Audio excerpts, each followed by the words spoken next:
Hello from the National Service of the Liberia Broadcasting System. Welcome to Newsline and our presentation of the most reliable news from Liberia and the rest of the world. Today is Wednesday, the 26th of November 2025. I am Vafle Kamara presenting. In the headlines, 17th edition of Medes Forum opens in Morocco as President Joseph Boakai is expected to address the opening session.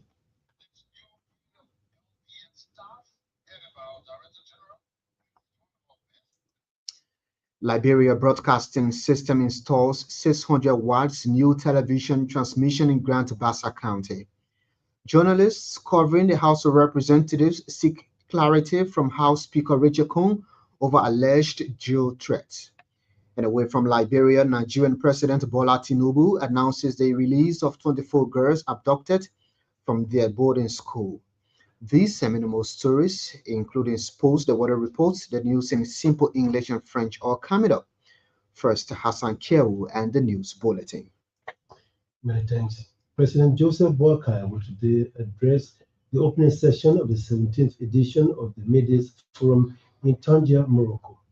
The Medes Forum has long been considered a strategic meeting for global players involved in the geostrategic, political, economic, and social spheres of southern countries, especially in the Mediterranean, African, and Arab regions.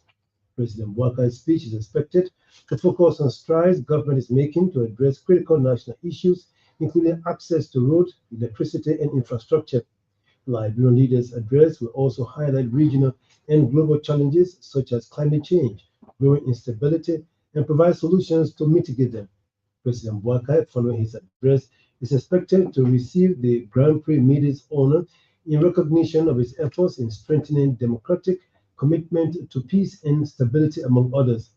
During the four-day annual event, the president and his delegation will hold bilateral discussions with key heads of state and business leaders on possible investment opportunities for Liberia. The Liberia Broadcasting System is currently setting up a 600 watts television transmission in Grand Bassa County to improve television access in the county. LBS Deputy Director General for Technical Services, Buffett Lloyd, disclosed that the initiative is part of efforts by the LBS management to take the national television in all 15 counties. Mr. Lloyd said the new 600 watts television transmission will ensure adequate dissemination of government's programs and policies in Grand Bassa County. Putting together an entire package that will incorporate most of the programs that have been heard already. The LBS Deputy Director General for Technical Services noted that similar installation work is expected to begin shortly in Bong County to give citizens wider access to the national television. Meanwhile, the Liberia Broadcasting System management has promised to design programs that will highlight the voices of citizens and showcase the workings of government and its partners. The Legislative Press Pool Legispool, a group of journalists covering the legislature, has called for calm as it seeks clarity from the House Speaker Richard Kung over alleged jail threats. The remarks made during the 12-day sitting of the third quarter of the second session have raised concerns in the media community and the public. Legispool emphasized that journalists play a key role in promoting transparency, for which there should be no form of intimidation or interference from any individual or stakeholder. The organization said it is constructively engaging with the Speaker to clarify his statement and urge reporters covering the legislature to remain professional in the discharge of their duties. Legispool pledged to protect journalists' rights and called on authorities to ensure they work freely and safely. Meanwhile, the Director of Press and Public Affairs at the House of Representatives, Robert Haynes, has clarified that the statement by Speaker Kung was a mere joke between him and reporters. Mr. Haynes said the Speaker's statement was not formal or informal. He said at no point has the Speaker threatened or insulted any journalists at the House or anywhere. He warned against secret recording by journalists, terming such as an act of unprofessional and unethical.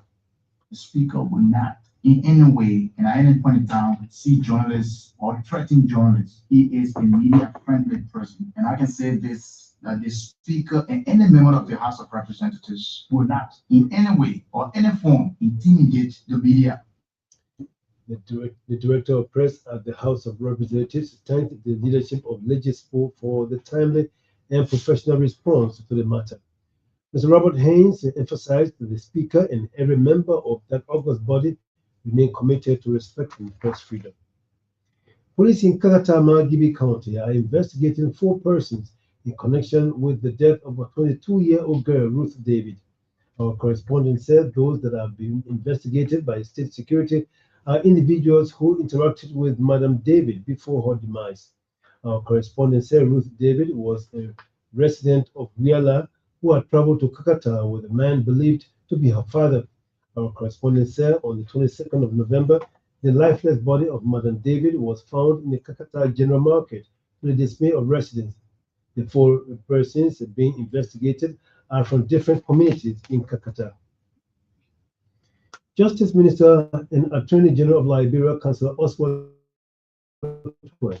has spoken against the alleged acts of stigmatizing and marginalizing pregnant school-going girls and young mothers. Councillor Tuer said such practices undermine national efforts to promote gender equality. Speaking at the National Dialogue on Girls' Education, with focus on pregnant school-going girls or students on Tuesday, the Justice Minister said the girl's potential must not disappear because she is carrying a baby. Mr. Tuer said the government is committed to ensuring every girl has access to education. The National Dialogue on Girls' Education, organized by the Ministry of Education, brought together government officials, civil society partners, educators, and youth advocates to discuss challenges and develop sustainable solutions for advancing girls' education in Liberia.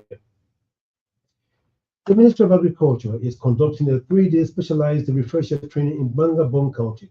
According to the ministry, the training seeks to strengthen the fight against child labor, sexual and gender-based violence in farming communities.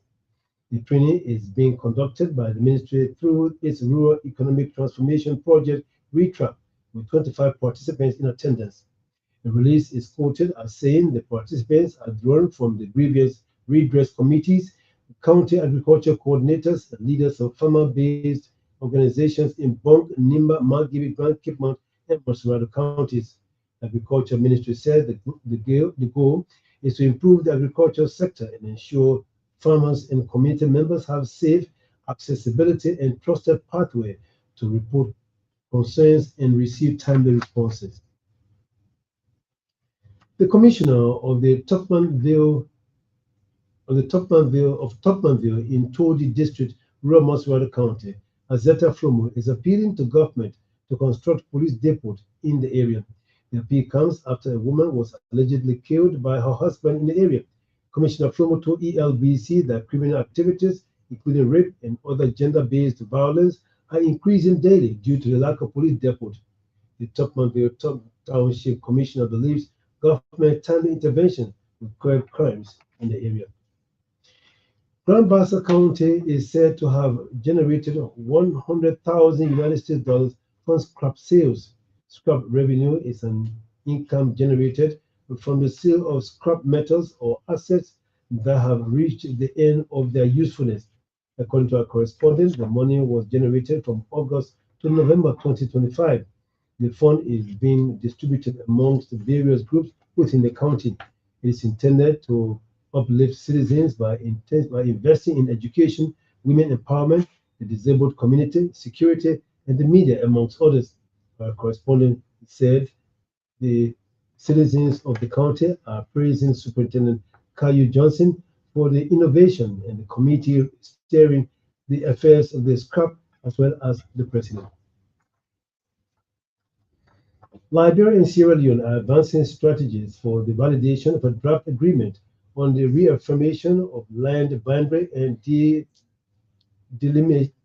delimitation of the maritime borders. The event, which began on November 25, is taking place in Freetown. It brings together technical experts from Liberia and Sierra Leone, highlighting applicable international protocols as well as laws and policies. The document aims to transform potential areas of conflict into bridges and cooperation between African states, accelerating sub-regional integration through the promotion of peace and security. In a release, Liberia's Internal Affairs Ministry said following the validation, the document will be presented to relevant authorities in both countries for subsequent signing. The 17-member interagency Liberia team at the event is headed by Assistant Internal Affairs Minister for Research and Development and Planning, Emmanuel Wenyu. The Bishop of the Episcopal Church of Liberia and Relief and Development, James Selly, has called for unified efforts to combat the growing threat of digital violence against women and girls. Bishop Selly raised concern over the increase of digital violence, describing it as a pervasive threat affecting women and children online. The Liberian cleric named cyberbullying, hate speech, image-based abuse, and digital blackmail that cause significant fear, anxiety, and emotional distress for victims.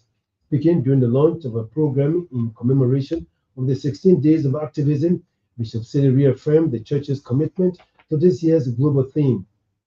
The theme for this year's event is Unite to End Digital Violence Against All Women and Girls, with the national theme Unite to End Violence, promoting all women, protecting all women and children in our communities and digital spaces.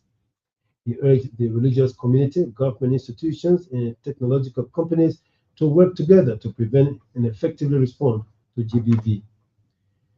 The support to small business component of the recovery of economic activity for Liberia informal sector employment release project has ended in Liberia. The component affected more than 4,000 vulnerable households and informal workers in Mosurado and Margibi counties. Under the component, each individual was provided $900 to enhance their business. Speaking Wednesday at the end of the component, release project coordinator Jesse Bengu noted the beneficiaries for participating in the project. Mr. Bengu urged them to keep demonstrating resilience while ensuring their businesses remain sustainable. Meanwhile, beneficiaries thanked the government of Liberia and development partners for their support to vulnerable households in Liberia. Meanwhile, the Liberia Agency for Community Empowerment LACE Executive Director Julius Selly says government is exploring all avenues to improve the livelihood of citizens. Mr. Selly said the government is currently engaging its partners to ensure programs critical to uplifting the lives of vulnerable households in the country. He spoke Wednesday at the end of the SSB component of the government-owned release project in Pinsville. The LACE boss urged the beneficiaries to serve as ambassadors for release projects in the area in their community.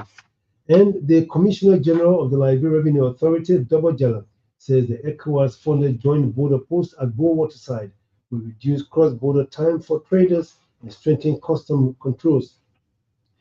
Commissioner General Jala said that when completed, the border post will improve security and boost revenue mobilization. The LRA boss emphasized that the facility marks a significant step toward custom modernization within the Man River Union Basin. According to him, the ECOWAS Joint Border Post project, when completed, will serve as a backbone of trade facilitation and strategic customs infrastructure in the region.